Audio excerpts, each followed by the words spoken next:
Ito na ang aking tinola. Dinner namin. Favorite din ni Mike at Nia to. Ang sarap talaga pag mainit yung sabaw, lalo pag gabi. Healthy yan, guys. Mike! Hindi halatang malunggay ang ulam mo. Nakalagay sa bibig niyo. Malunggay, tinola. Gusto ni Mike yun. Favorite niya yun. Adi? Ganyan sa stars.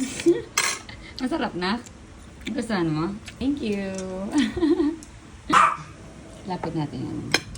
Mike talaga mahilig talaga sa sabaw yan. Ayan. Kaya nagluto ako ng tinola ngayong gabi, dinner namin.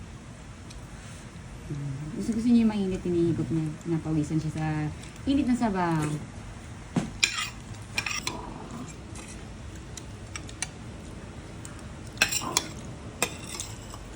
Masaya ng anak ko. Hug daw, hug. Hug pa yung mag-ama.